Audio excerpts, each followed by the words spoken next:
Welcome, hello. Welcome to another Technique Tuesday. We're going through our Carcassi studies series here.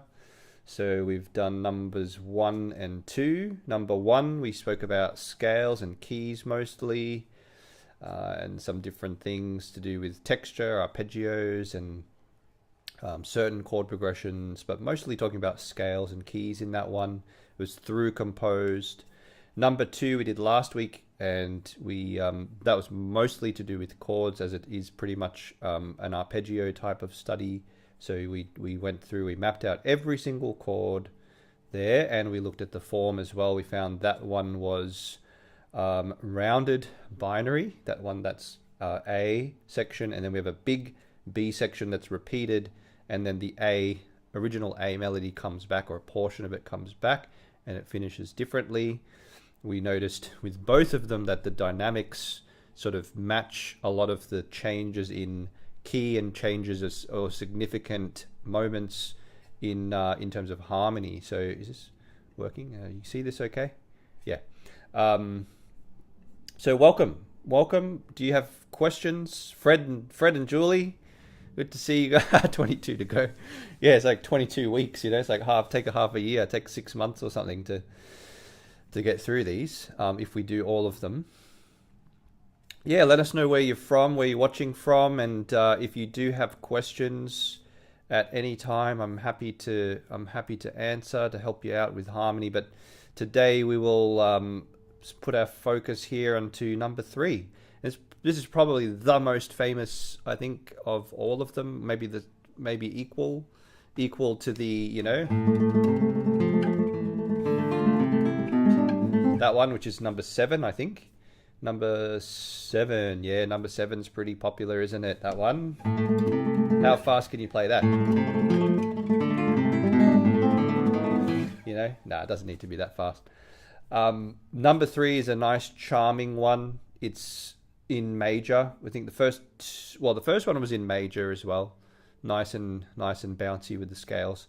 The second one was much darker in A minor. Minor, melancholy, and now number 3 is in the key of A major.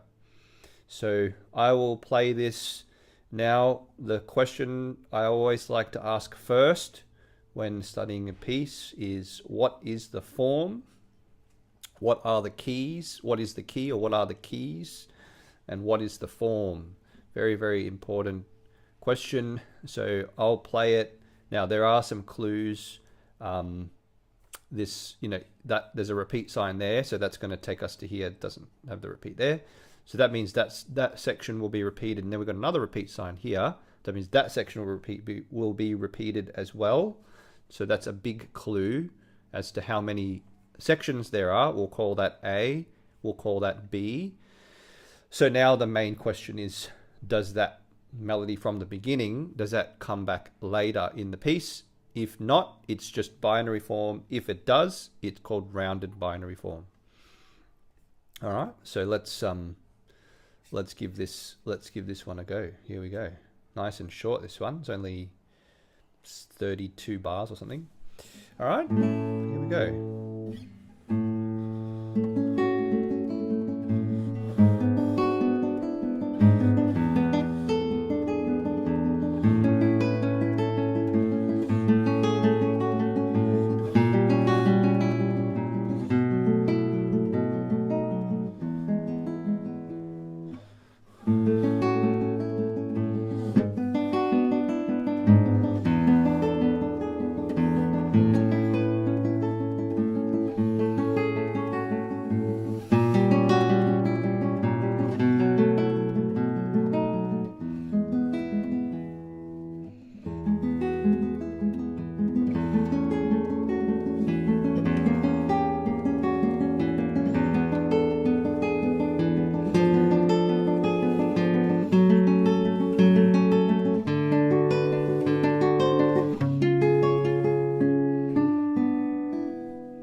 right, so as usual, like we've seen, it's just chock full of, harmonic surprises and richness of character and nice expressive moments and that sort of thing, right? It's beautiful. It is a beautiful study. I think the main purpose of this study is to have an accompaniment and a melody, and to bring out the melody. That's probably the main purpose of the study, but there's much more to it. And if we study the piece, I think we'll start to see some things being revealed. So yep, Julie's got it in the chat. Very good. What is the form? Rounded binary. So we did hear that initial melody, that initial how many measures is it? Comes back over here. So we'll put that in brackets there. So we repeat, I think, the first 4 measures. So those first 4 measures are copy and paste. Copy and then paste here. And then we conclude with the different 4 measures at the end there. Okay, so then we want to think about keys now. And this is a little bit tricky. So we start in the key of, we've got 3 sharps here. And I'll quickly tell you the trick for identifying keys with sharp signatures. Take the last sharp in the key signature. In this case, it's G. That would be 1, 2, 3. That's the last one. And go up a step. So you take, that works with any key signature with sharps in it. Take the last one and go up a step. So if you had 2 sharps, you'd have C sharp as the last one, 1, 2. And you go up a step from C to D. So this is in the key of A major. A major. And the B section, we would expect a change of key. And Carcassi kind of gives us a bit of a key change in these 4 measures. The last 4 measures before we go back to A, we do get a bit of a change. So A major. Right, that's the start. Now if I play this line,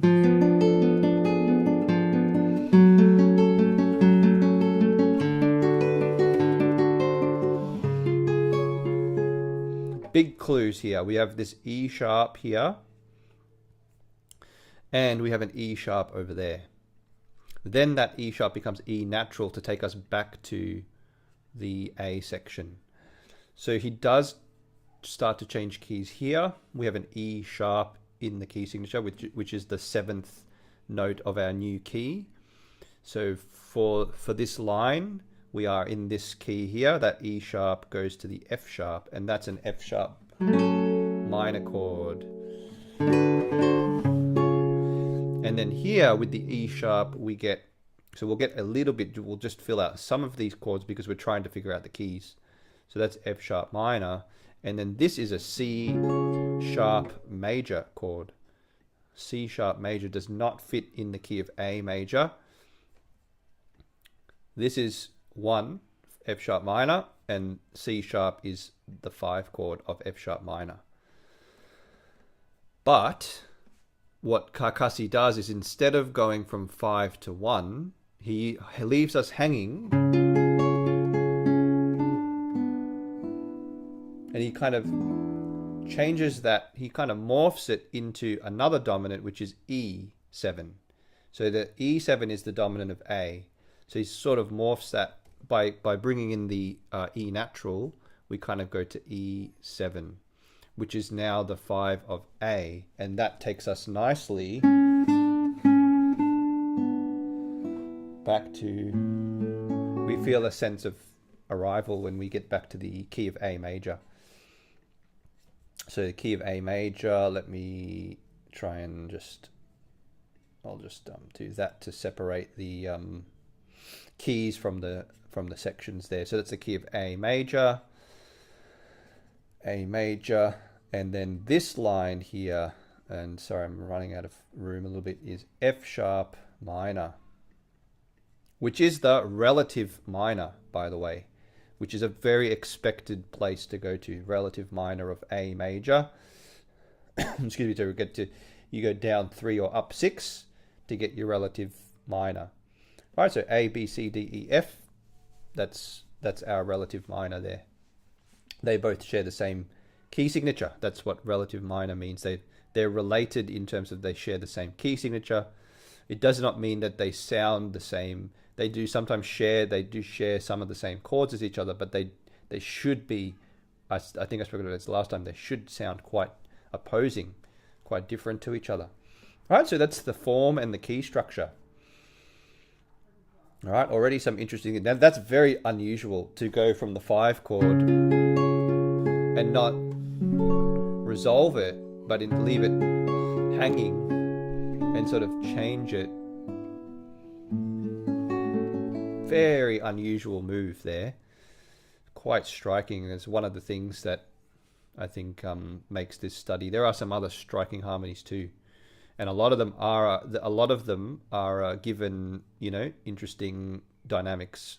Rinforzando, sforzando, another sforzando, right? On those really interesting chords, which we'll look at towards the end. All right, so I'll clean this score up a little bit because it's a bit messy here. Any questions so far? Any questions or comments? Dominant of F sharp minor. Very good. Tiffany's got that in the chat. Binary in A ends in the dominant, says Fred. Yeah, very good. Okay, so yeah, we can start looking, you know, like that's the 5 chord, which is E. We can start to map out the harmonies just a little bit in relation to the form. And then, you know, the very end, we end on 1. Oops, what? A, 1. Great. So what I want to look at next are some macro sort of features.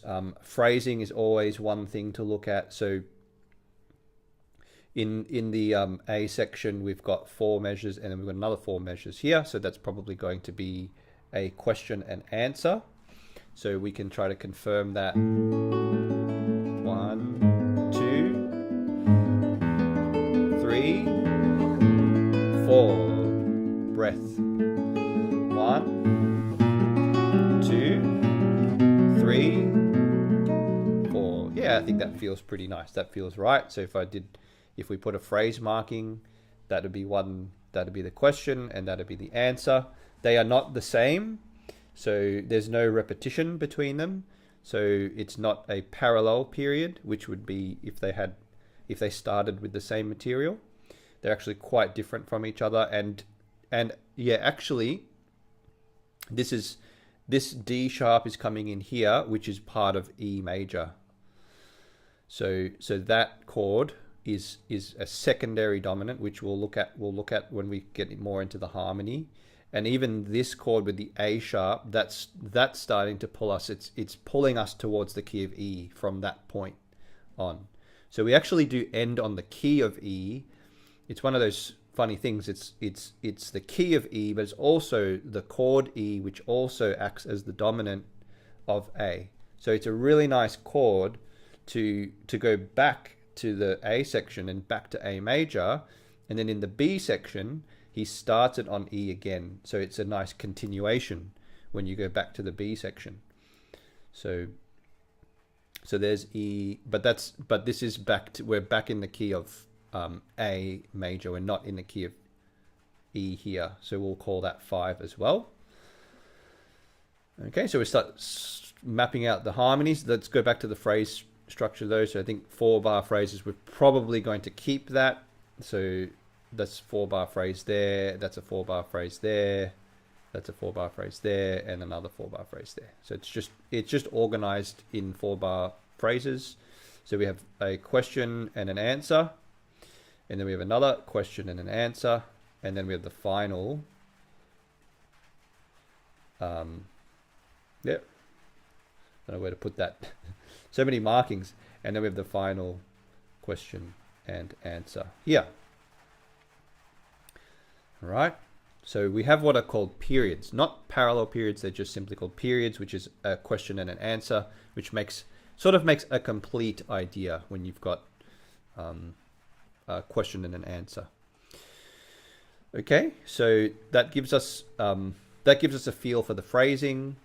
Knowing that this changes key to F sharp minor gives us a feel for what we can do there. He does give us clues. It's building up at that point towards F sharp minor, and then it comes back down when we go back to A major. And then at the end, there's some exciting harmonies again to where we're building up. Okay, so we've got the phrase. We've talked about the form and the keys, the phrase structure. I will confirm it. Let me confirm the phrase structure, okay? I always want to do that. So I'll play from the B section and count the phrases, count the bars to make sure it's that feels right. So 1, 2, 3, 4. 1 and 2, 3, 4. To me, it actually feels more like 8 measures, because this this really has a feeling of continuation, not coming to a. It doesn't really feel natural to do that. So that's actually a bit of a surprise, I think. That's a really nice little surprise. Instead of finishing the phrase off, he keeps it going, and we'll see what he does. He does that in a clever little clever chromatic trick with the harmony. Just raises the E to an E sharp, basically. So I think that's actually one big phrase. I don't know exactly what to call it. It's just an extended 8-bar phrase. I think that one, not a question and an answer. But then let's see if this feels like a question and an answer. The last 8 measures. So from here. So that's 1, 2, 3. That's actually not the same as the first 4 measures. I got that wrong earlier. It's only the first 1 measure. That's the same as that. Sorry about that. And the last. The first and the last. Okay, so the first and the last measures are the same in this line here. The 5th line. This one is the same. First and last measures are the same, but the ones in the middle are a bit different. Let's go back to the phrasing. So 1, 2, 2, 3, 4. 1, 2, 3, 4. Yeah. So I think that fits pretty well as a question and answer. Another thing you might have noticed that's quite different about this line is the A repeating in the bass. So that's our pedal. That's called a pedal bass there. And he used a pedal E over here, pedal bass E. Well, I'm really running out of space here. It's like one of the shortest studies, but it's really packed with a lot. So we have a pedal. See if I can fit this pedal. Let me use text box, I think better. Pedal E. Pedal bass E. And then we've got a pedal bass A. That's going to help us when we analyze the chords, because we can sort of discount the bass at those points a little bit. That'll help us identify some of the chords. All right, so lots of things here. Okay, bar, yep, I agree. Only first, I'm looking at the comments now. So the first 4 bars of B section is it's A major, Sorry, first 4 bars of this is still A major here, because we have C sharp. If it was A minor, we'd have those as C naturals, but it's quite unstable. I mean, once we get here and here and there, it's at about this point, it starts to get pretty unstable and heading towards F sharp minor. Even from about there, something's starting to happen because the A becomes A sharp. So yeah, all right, good points. Oh, typo. Yeah, so maybe you meant something else, but yeah, yep. So wow, so much. We've already covered so much. Before we talk about the chords, I do want to mention another feature of this study Very, very important. You see these decrescendo signs here? They are giving us a clue about something.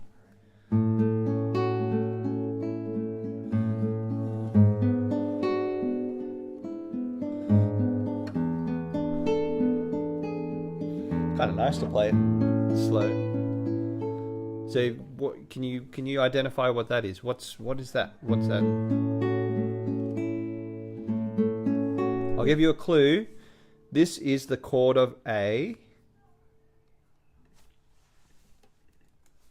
which would have the notes A, C sharp, and E. All right. So this note is a bit questionable. What is that? What's going on there? And he keeps doing it on the second beat, where he puts a non-chord tone on there, and then it resolves down. So what could we call that? Or how can we describe that or make sense of that?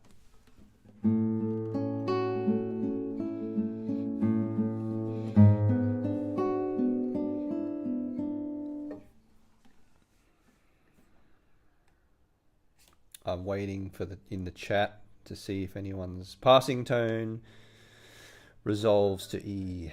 And Fred's written APT, which is short for accented passing tone. Awesome. Yep.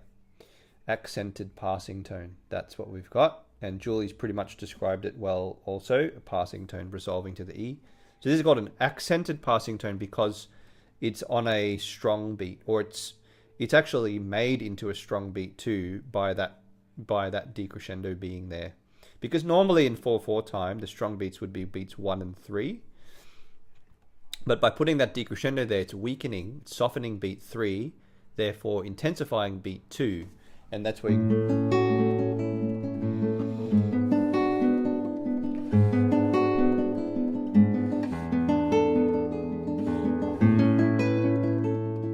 get that beautiful tension and resolution.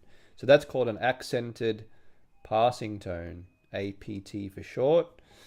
And if you were to circle all of them, you'll see that they all occur in the same spot on the second beat. Most of them have that decrescendo there. Some of them don't. This one there, that's one there, and then that one is also. So pretty much every measure has an accented passing tone. That's what gives that lovely sort of like sigh. It's almost like a sighing gesture in the melody. So it's creating tension and then resolution. Okay, so that's another really important feature before we start to look at the chords, because that could throw you off. Because if you don't see that that's a passing tone and you try to include that as a chord, you'd be like, oh, that's a chord there, and then what's happening is that, and then is that another chord? No, it's actually one chord. That whole measure is one chord, and that is a non-chord tone. So a passing tone is a type of non-chord tone, just a note that doesn't belong to the chord. So so that's good to keep in mind, and then we get it in the B section too. So we get the second beat with the decrescendo, and then again, and then again, and again, and again, the A this time, and then, okay, now he provides a little bit of a break from it.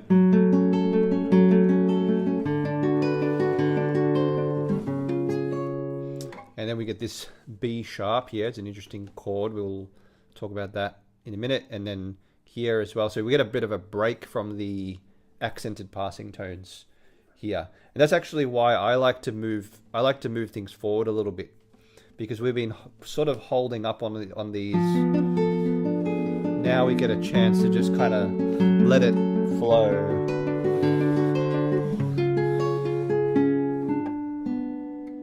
And then we can slow down towards the end because we've sped up, so we can kind of balance it by slowing down. We're acknowledging the change of harmony as well, and a change of key back to A major. So wow, look at this thing. It's like covered in red markings, you know. I might have to change color or something for the chords. It's Christmas soon, so we go to green, red and green. Okay, so we want to keep that in mind, and here we have the pedal bass, but still we have, I'll keep it to red because we'll still talk about the passing tone. So the accented passing tone, it's the same, and then we get it again, and again, and again. And then in the last phrase, last 4 bars, there it is again.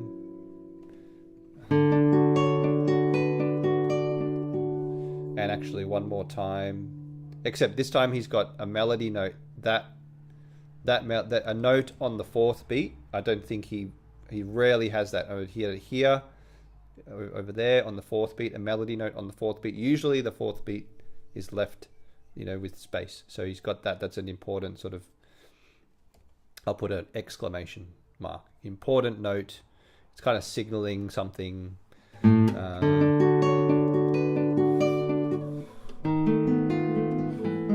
then that's it for the passing notes. So almost every measure we've had an accented passing note there. Okay, so this is going to help us in identifying the chords. All right, let me know if you've got any questions. I think we can go to the chords now. So first thing I want to do is again mention the primary chords. And please remember, in the chat you should see, in the video description, you should see a link to download an analysis guide there. So please download that if you'd like to learn more about analysis, a free guide. It basically goes through these things that I'm talking about. It gives you a bit of a sort of like a checklist or a method to analyze a piece. Start with the form and the keys, look at the phrases next, and then look at the harmony last, final thing. But when you see someone actually doing it in real time, I think it's helpful. But doing it yourself is also really helpful. Fred, I want to give a little shout out to Fred because he has done this with Bach's Prelude, that one. And he's identified every chord and given, labeled it and the keys and color coded it and all that. So great work from Fred, who's in the chat with us here and is a member of the Creative Classical Guitarist. And so, so we go in that order. And the reason, you can see why, it will make more sense now to identify chords because we've identified all these things like pedal bass, what key we're in, and these accented passing tones. So it kind of leaves the chords more transparent. They become more obvious now. And I want to go back to what I was saying about the primary chords. So we want to think about the primary chords, which would be A, 1.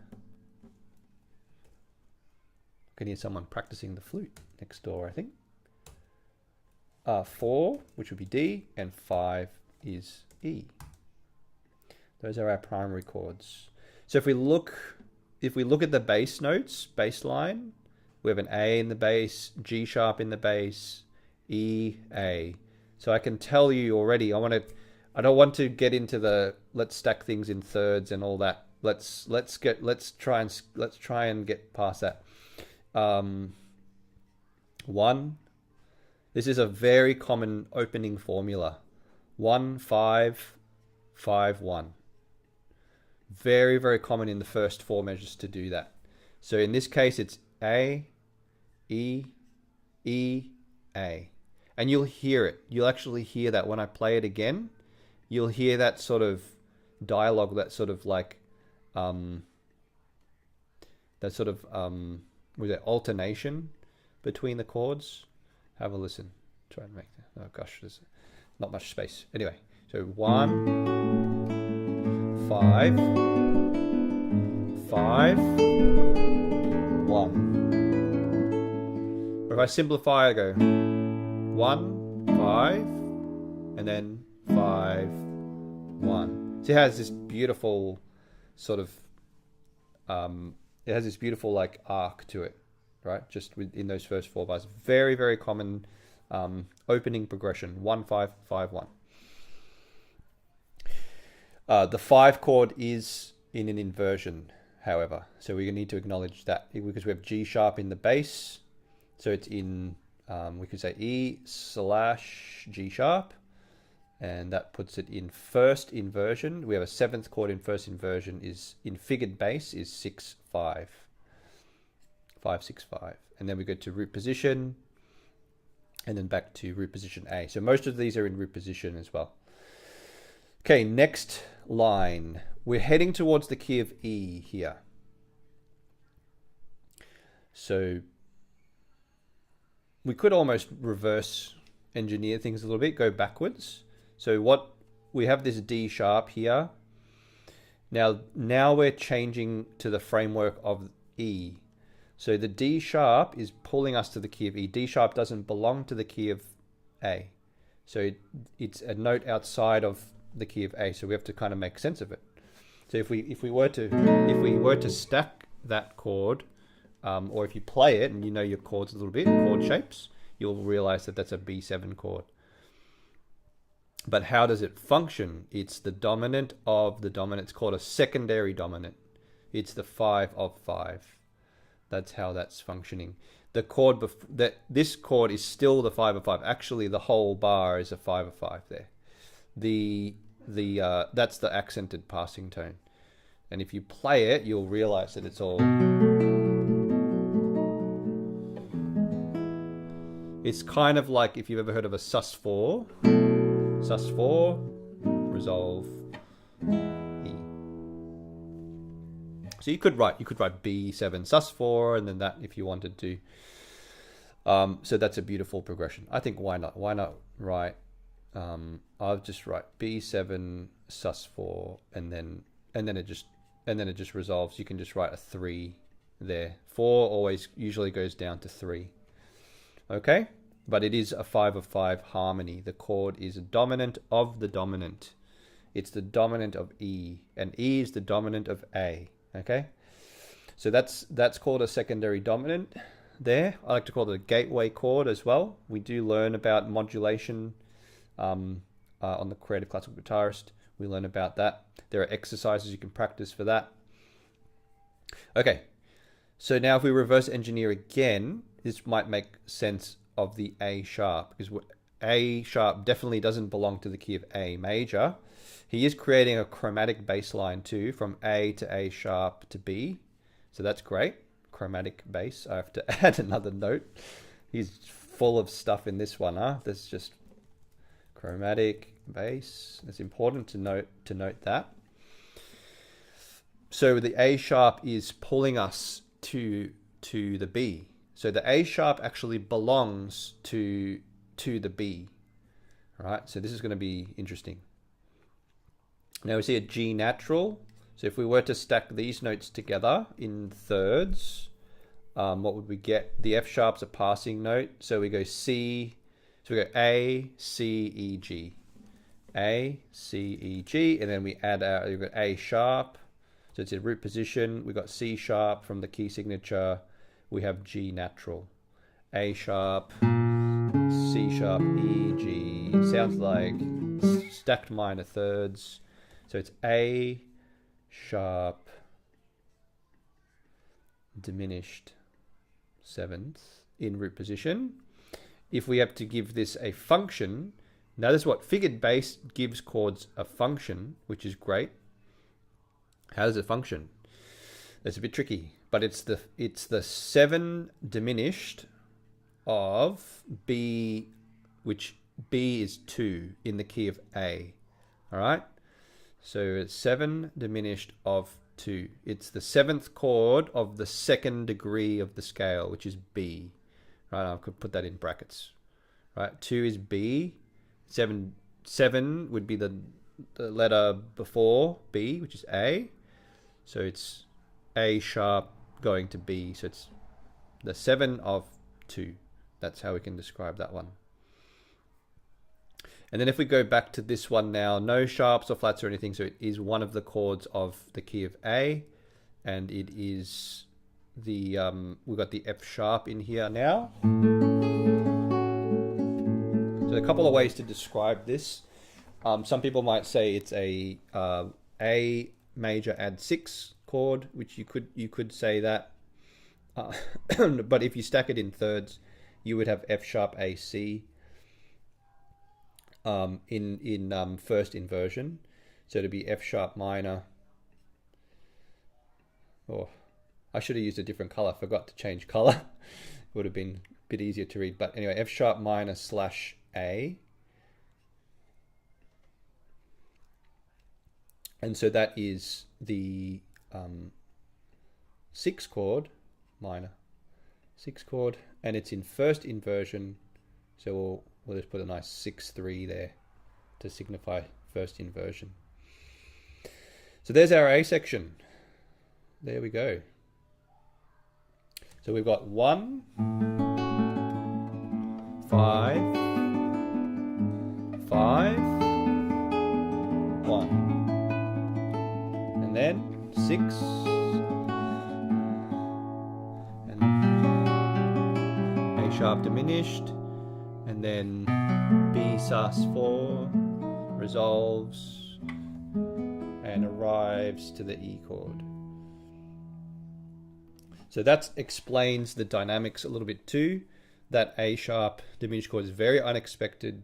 Therefore, we have the riddenfortsando, which basically means similar to sforzando. I think it's like to bring it out suddenly loud.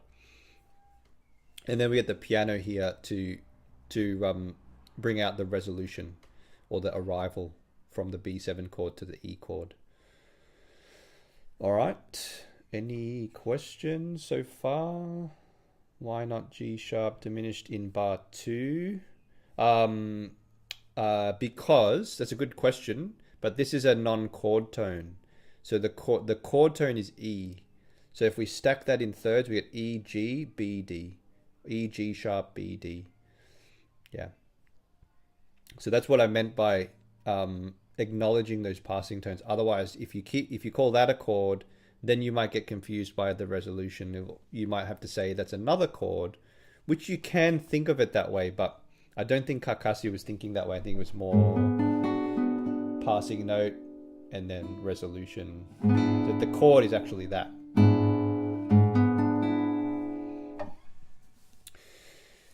All right, now we go to the second part. So we've got a pedal E, so we're going to ignore the E pedal.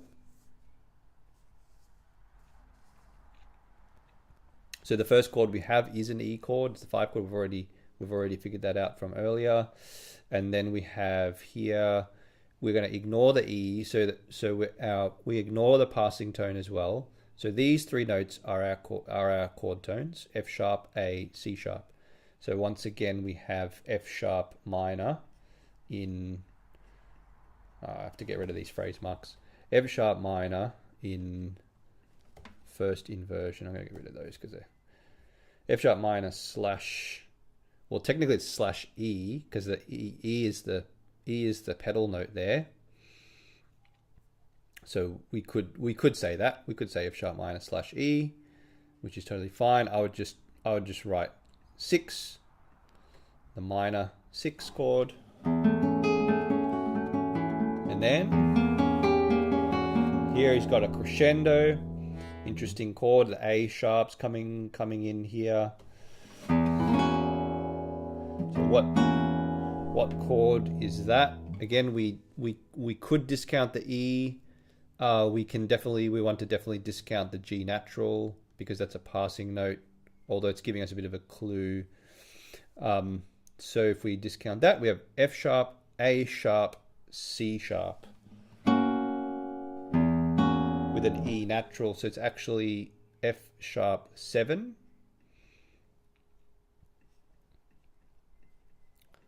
F sharp dominant 7, which is the 5 of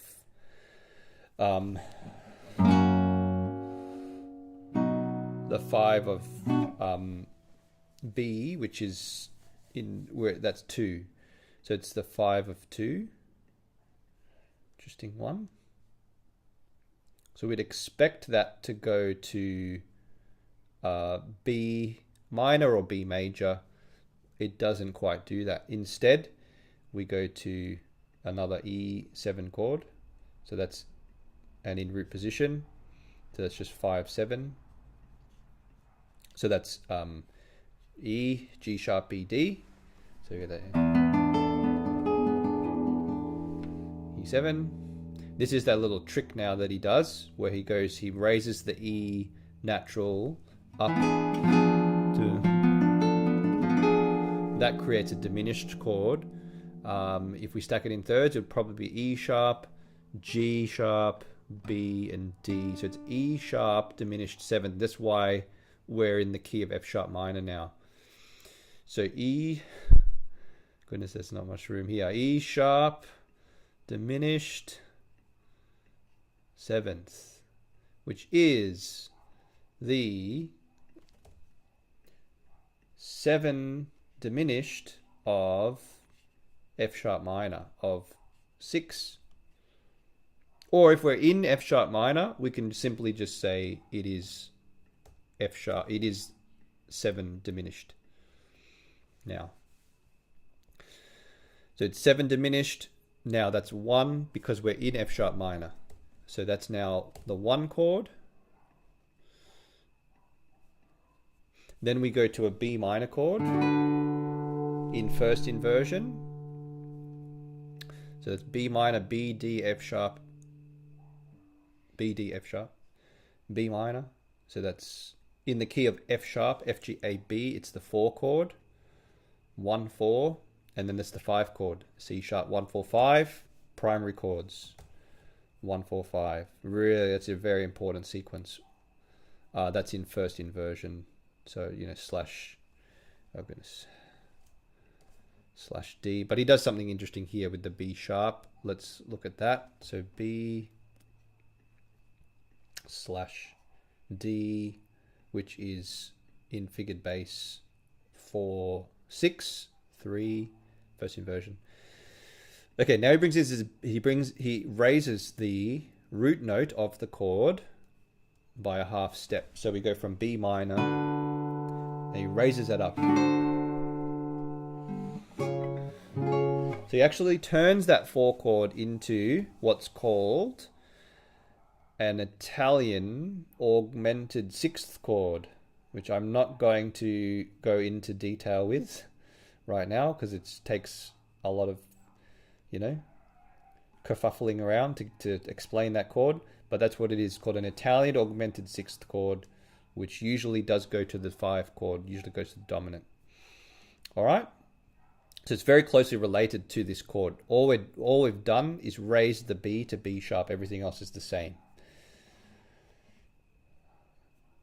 All right, there we go. So if we had to kind of summarize what's happening here, we've got the E pedal, which is really important.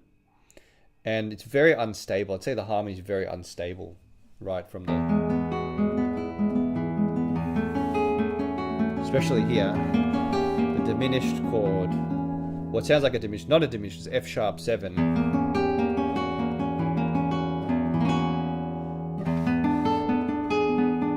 I think actually what he's doing there is that these two measures are very similar. The A natural becomes A sharp and the G sharp becomes G natural. So he's kind of like lowered, he's kind of compressed things a little bit there. And then we go to the E7, which he uses, he turns into the diminished 7th chord, and then F sharp minor, B minor, augmented 6th, eyebrow, you got to raise your eyebrows when you play the augmented 6th chord, and then dominant 7th, the dominant chord C sharp, which is the 5 chord, and then he turns that into E7, which is the 5 of A major. All right, that's E7 is 5 of A major is 3 right? F, G, A. A major is the third degree above F sharp. So we'll say it's the 5 of 3, which is A. Put that in brackets. 5 of 3. 3 is A. And then that 5 is our gateway back to A major. Okay, we're almost there. This is absolutely way more intense than I thought it would be. Need to ignore pedal tones. Augmented sixth. Fred had that augmented sixth chord. Very good over here. All right, so the last two phrases now. So now we have pedal A, so we can ignore that. So we go back to an A chord here. Let me delete some of this stuff. So hard to read all these things. I'll just move that over here. And then we got, yeah, there we go. So now we've got A major 1. Now this is really neat. So here he keeps the A pedaling. But what's the chord? You know, it's a bit tricky. That's a passing note. So we've got G sharp, B, D. It's really implying an E7 chord. E, G sharp, B, D. Right? E, G sharp, B, and D. There's no E in it because the E would normally be in the bass, but it's been replaced with the A. So the G sharp, the B, and the D there. Normally we'd have the E in the bass. So even though there's no E in it, I'm going to call it an E chord. Isn't that naughty of me? All right, so then 5, 7, E7, 5, 7 of A, of our tonic, and then that's why it's similar. Okay, and then he does the same harmonic move. He does the same chord progression as the first 4 bars, 1, 5, 5, 1. But he does it with a pedal bass and with a slightly different melody. Same harmony though. So then this is E7 again. 5. And then he goes to 1. He goes to A. A major, A, C sharp, E. So that's what makes the link. That's why it sounds so similar to the first line. It's the same harmony. Right? So I'll play that.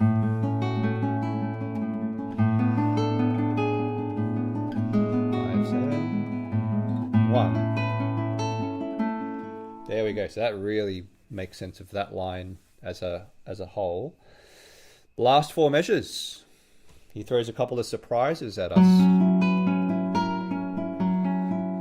Okay, so the A sharp. B is the passing note. We got the A sharp. So we got F sharp, A sharp, C sharp, E. So that is the chord F sharp 7, which we expect to go to B minor or B major. It is the 5 of B. It's the dominant of 2. B is 2, 5 of 2. It's in root position. Nothing too unusual. It's just a bit of a surprising point to put that chord in towards the end, so close to the end. And then this is B minor. Now in first inversion, B minor, B, D, F sharp. So that is our 2 chord, and it's /D, /D, B minor /D. So that's our 2 chord, 6, 3 in first inversion. Not many inversions in this piece, but we have quite a few pedal basses, so that sort of keeps the bass line interesting.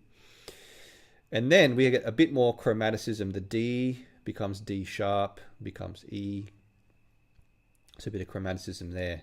Now, this chord is very interesting. We have a D sharp and an F natural. Listen to this chord.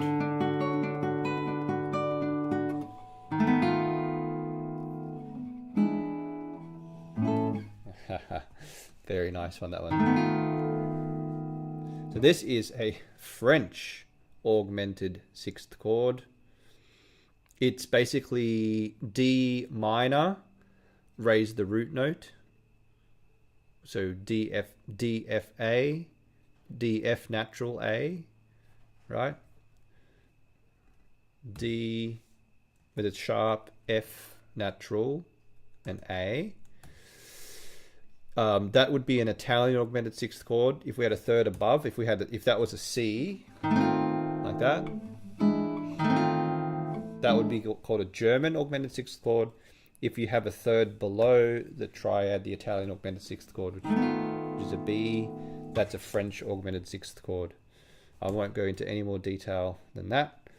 And then we go, that does usually go to the dominant. In this case, E7, 5, and 1. We did it. There we go. We did it. Full harmonic analysis of that. So much interesting stuff happening. It's deceptive, like it sounds, because it's quite repetitive, it's quite charming. It sort of sounds like not much is going on, but actually there's a lot going on in this study. Do you need a setup to use augmented sixth chord? The best way to use it is think of 4-5-1 and replace or add the augmented sixth chord to the 4 chord. So for example, if you had let me find some space. Here we go. If you had a 4 chord and then you had a 5 chord and you had 1, the primary chords again, you might want to insert the augmented sixth chord in between, like that. So in that case, it'd be like D major, and then augmented sixth, and then dominant.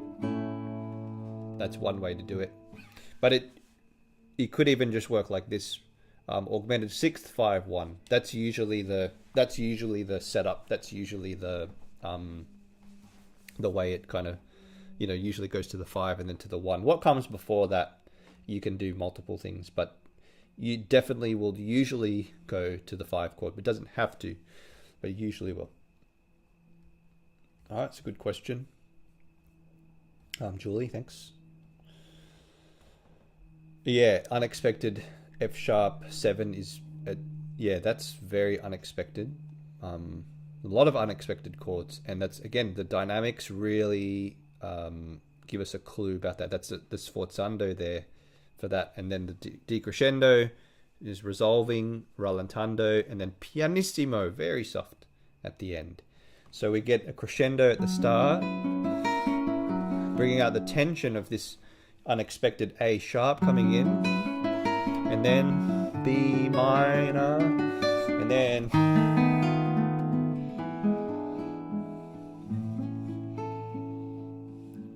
we get the sforzando, augmented sixth chord, resolving slowly and landing on our A major, playing it very softly. A lot of these dynamics can be brought out by changes of color. So the soft dynamics, and Carulli said this, not Carcassi, but Carulli said the right hand does not have a fixed position due to the extent that you want to sweeten the sounds to imitate the harp. And when you play louder, generally you play closer to the bridge. Fernando Saw said a very similar thing. Generally when he plays louder, he'd play closer to the bridge, and softer, closer to the fretboard. So moving your hand around to sort of match the dynamics is a really great idea, really great way to bring all of these studies to life, because most if not all of them have quite a lot of dynamics indicated. I think I provided the link to these studies in the video description, so you can check out this. I'd recommend using this edition, because if you use some newer editions take out the dynamics, change the fingerings, add tempo markings that are not, or sometimes they'll add tempo markings, andantino, crotchet at whatever, or, quarter note at whatever. But Carcassi didn't write that. And then Carcassi put these dynamics in. They're very meaningful. There is a lot of purpose to each dynamic's got a very clear purpose to it. So studying the music reveals what the purpose is. Yeah, gee, that was a lot. That was intense. How about we play? I'll play it through just no repeats, so you can just absorb as much of that as you can, and have a think about some of the things we spoke about. So here we go. I'm trying.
All right, it's a beautiful study.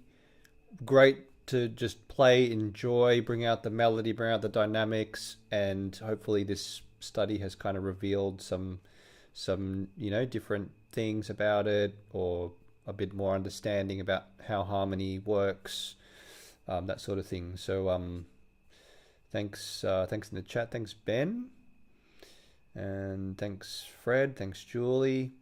Yeah, please don't forget you can download the analysis guide in the video description. If you are a member of CCG, you should be able to find that within CCG as well, plus other resources for analysis. We actually just did a really fun session this morning for our foundation composing group. We looked at Carcassi's method book and we analyzed those pieces. If you want something a little bit simpler, a little bit lighter to analyze, you could go to the Carcassi method. Excuse me. Go to the Carcassi method. You can find that very easily if you just Google Carcassi method. You'll find that, and that's got some really great chord progressions and short, simple pieces that are easier for analysis. So if you want some easier things to analyze, you can go to that. We also looked at the rule of the octave as well, which is a chord progression that's got lots of these things embedded into this one chord progression. That was also really fun to look at. So if you'd like to join us, you can head to the website. There's an application form there. You can book in a meeting if you like, a free quick chat, and I'm happy to just answer any questions you have about harmony or practicing harmony or composing, anything like that. So yeah, that's a wrap. There we go. Number 3 done. Next week we'll do number 4 next week. And so yeah, numbers 1, 2, and 3 done.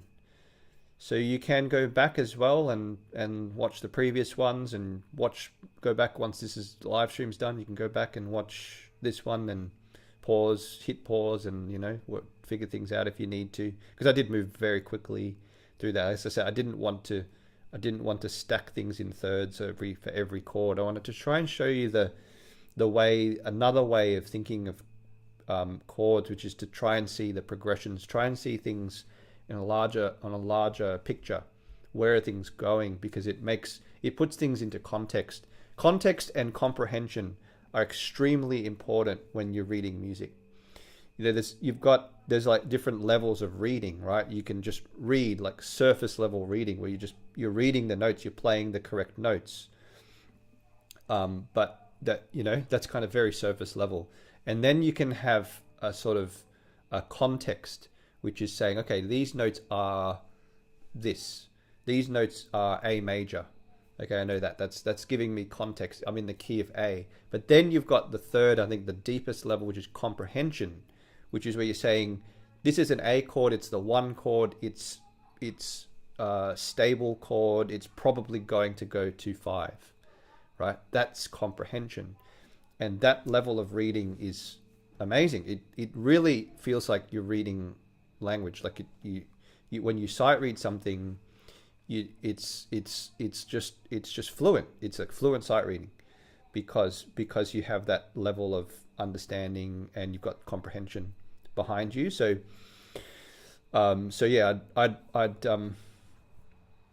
recommend, if there's 2 things you want to do to improve your comprehension, one is do this: study pieces like in this way as best as you can.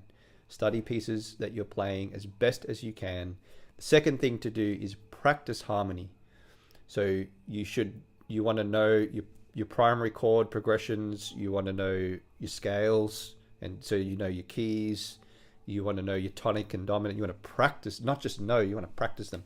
Let me show you I'll finish up in a couple of minutes, but I want to show you what we do on the Creative Classical Guitarist. Every year we have like every month we have an assigned technical exercise, and this, if you go through some sort of system like this for practicing harmony, your sight reading, your playing, your fluency, your fretboard knowledge, your technique will improve. So in January, we do our scales. Okay, so we have, not every key is here. It's sort of like a more, not beginner, but it's not as intense as some of the other scales that are out there. There are also these little cadences here, which are great.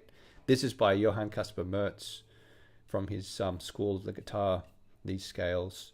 So we have scales in January,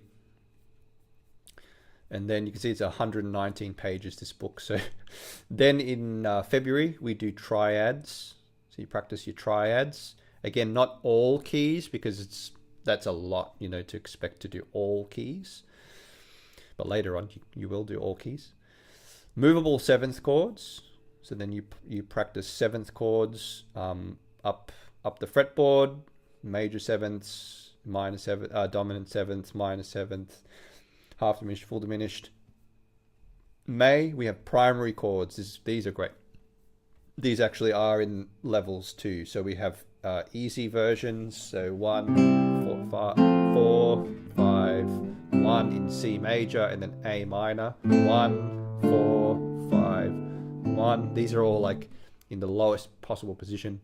G major, 1, 4, 5, 1, and so on. E minor, 1, 4, 5, 1. I've got this from a method book, I think the Arenas method, and that is in all keys. So the primary chords in all keys. Yeah, that's a great way to develop fluency. And then slightly more difficult version, the same thing but with arpeggios. So 1, 4, 5. There's some barring in it too, more extensive barring. So the 1, 4, 5 in C major, and then in A minor, and then all the keys.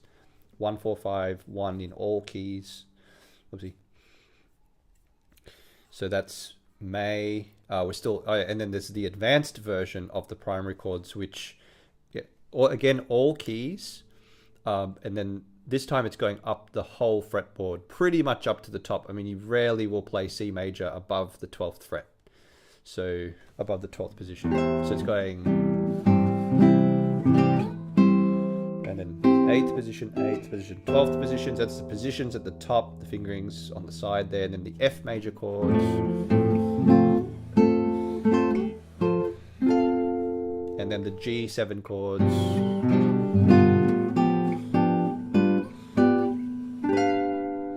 And then C. So if you can do that in at least a few keys, that's really great. And this does it in all keys, all major and minor keys, primary chords up the whole fretboard.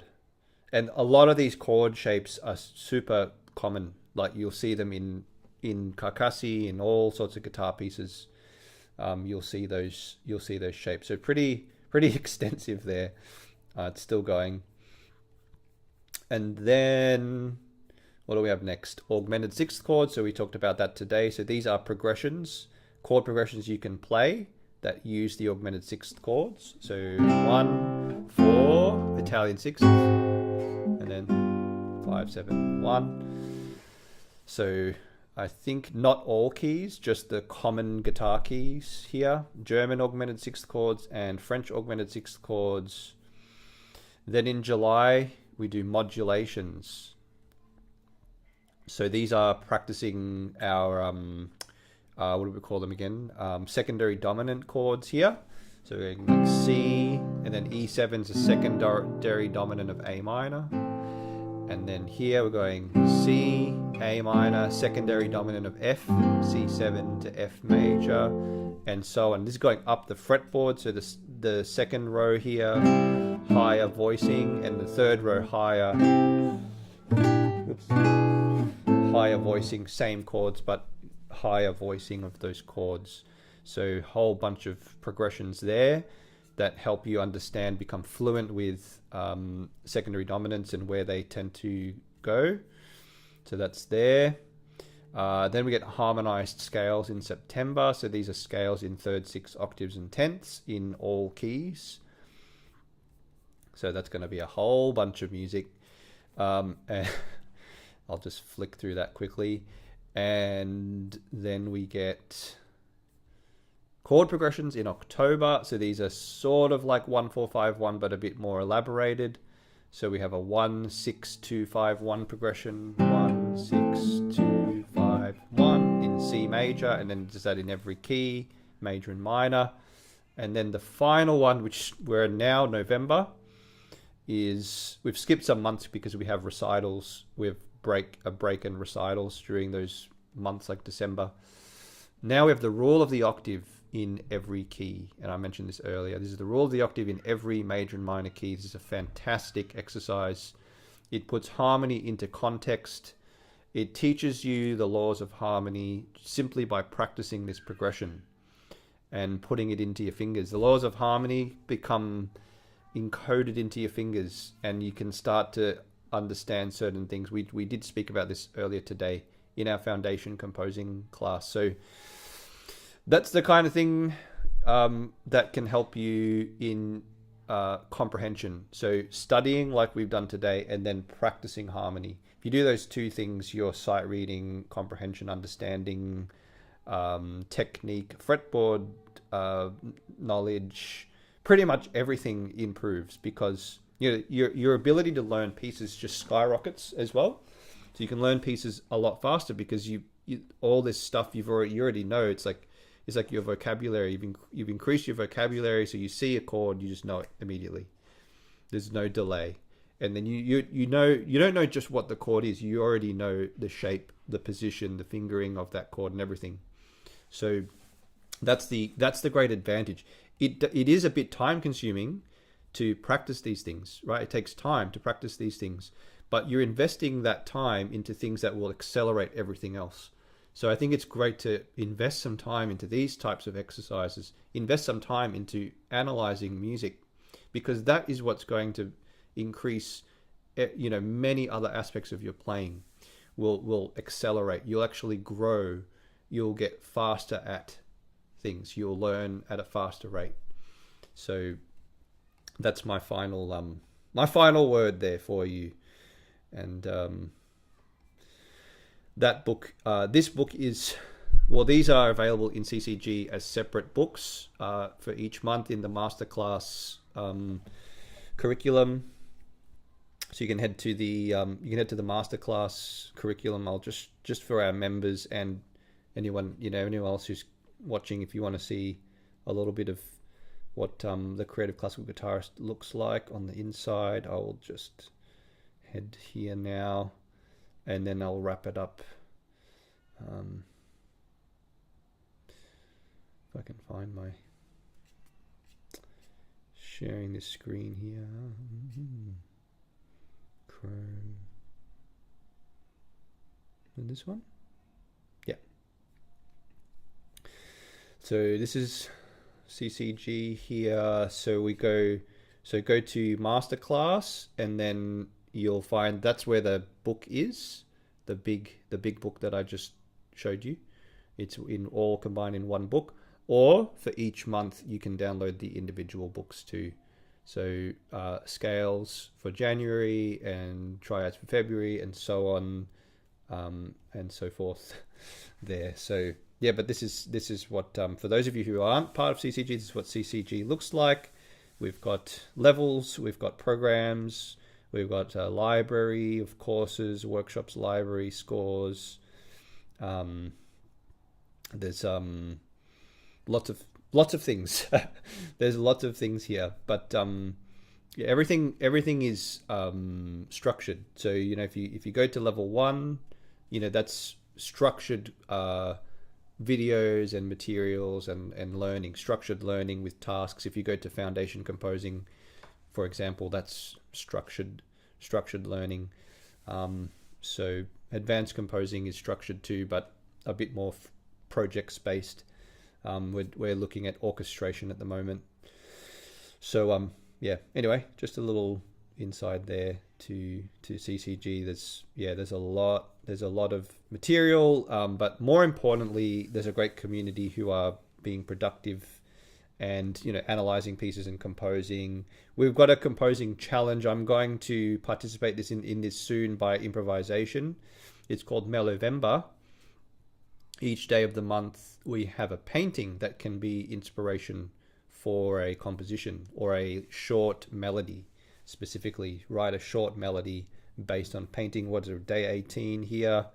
So today, the Twittering Machine, 1922. That's the painting. So what I'm going to do is actually improvise on these. So I would come up with some sort of improvisation, and I'll be doing that really soon live on YouTube. So stay tuned. I don't know exactly when, but probably sometime this week. I'll do that, and I'll choose a number of those paintings and improvise something on each one. So I think that's a wrap. Thank you so much for joining this live stream. And yeah, if you've missed the Carcassi analysis, once this stream's done, you can go back, watch it anytime, along with the previous two as well. They're up on my channel. If you have any questions, please let me know. If there's anything you'd like to see analyzed, please let me know. And yeah, you can feel free to contact me from the website, and feel free to download the analysis guide.